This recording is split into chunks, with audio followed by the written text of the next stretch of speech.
Hey everyone, this is Sneha Shukla. Welcome back to Sneha's channel. Let's start the new poem of Fire and Ice. The point of this poem is Robert Frost. I like the poem of Robert Frost very much. So in this chapter we will see that the poet is compare the fire with the desire and ice with hate. So let's start this chapter.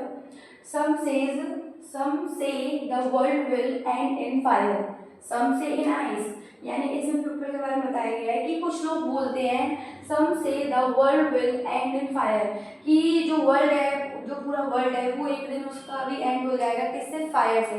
यानी जो temperature है वो क्या हो जाएगा? ज़्यादा हो जाएगा और वर्ल्ड ऐसे ही खत्म हो जाएगा। सम से इन आइस, लेकिन कुछ लोग कहते हैं आइस से खत्म होगा, कि जो टेम्परेचर है वो कम हो जाएगा और जो पूरा वर्ल्ड है, उस पूरा वर्ल्ड का जो एंड है, होल वर्ल्ड का एंड है वो आइस से होगा।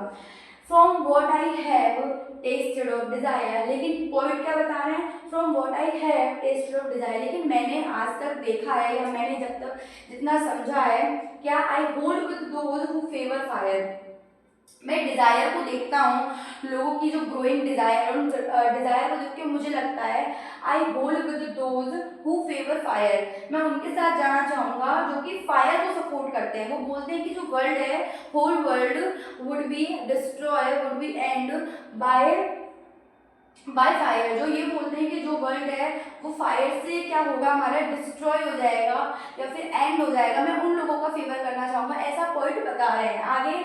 But if it had to perish twice, लेकिन इसका मतलब होता है नष्ट होना, डिस्ट्रॉय होना। लेकिन अगर ये जो वर्ल्ड है, ट्वाइस का मतलब मीन्स होता है दोबारा, कि अगर ये जो वर्ल्ड है वो दोबारा, अगर उसे चांस मिलता है कि तुम एक बार और नष्ट हो सकते हो, एक बार तो उसका एंड हो जाएगा, किससे? फायर से। लेकिन अगर सेकंड बार और एंड हो तो वो किससे होगा? आई think I know enough of hate, तो मुझे पता है हेट से होगा। हेट का कंपैरिजन पॉइंट ने किससे किया? आई से किया है। यानी पहले वो बोल रहे हैं कि अगर फर्स्ट टाइम अगर जो हमारा वर्ल्ड है वो खत्म होता है, पूरा जो होल वर्ल्ड है अगर वो एंड होता है तो किससे होगा? फायर से होगा। फायर का मीन्स डिजायर्स होगा, कि जो लोगों की जो इच्छाएं हैं वो इतनी बढ़ती जा रही हैं, वो एक दूसरे के बारे में नहीं सोच रहे हैं, केवल अपने डिजायर को ही फुलफिल करने में लगे हैं। तो उनका मतलब है कि डिजायर इतनी बढ़ रही है, ग्रोइंग डिजायर को देख के उनको लगता है कि वर्ल्ड का एंड ऐसे ही हो जाएगा। वर्ल्ड ऑफ डिजायर को कंपेरिजन फायर से किया गया है, इस पोएम में एक्सप्लेन किया गया है।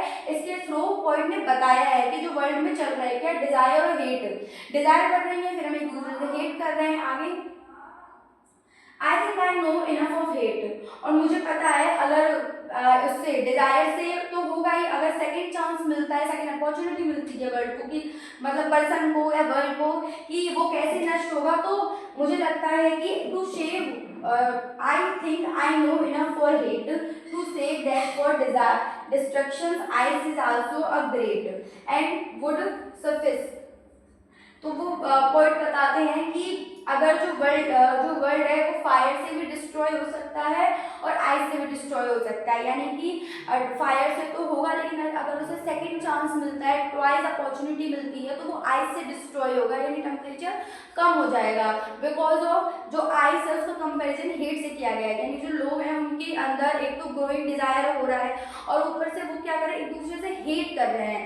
तो हेट करने से ना तो वो किसी की हेल्प करते हैं, मतलब आजकल जो ह्यूमन है मोस्टली पीपल वो अच्छे नहीं हैं, अच्छे भी हैं तो हम क्या करते हैं, अगर 90% अच्छे नहीं हैं और 10% अच्छे हैं तो 90% पीपल से ही जज कर रहे हैं लोगों को कि हाँ ये पर्सन भी ऐसे ही होगी या ऐसे ही होगा, तो हम उनकी भी हेल्प नहीं करते हैं। तो इसमें ये बताया गया है कि डिजायर और हेट इतना बढ़ रहा है हमारे वर्ल्ड में, एक दिन इसका भी अंत हो जाएगा। तो पोएट ने इतने अच्छे ब्यूटीफुल पोएम से हमको समझाया है कि ये डिजायर और हेट हमें कम करना चाहिए, हमें एक ह्यूमैनिटी रखनी चाहिए, एक दूसरे की तरफ हेल्प करनी चाहिए एक दूसरे की, और ये जो सेल्फिश वाला बिहेवियर है सबको लेके ये खत्म कर देना चाहिए। तो बोलते हैं ना कि desire comes with deadliest hate, it would be truth if we help each other, if we not help each other. Thanks.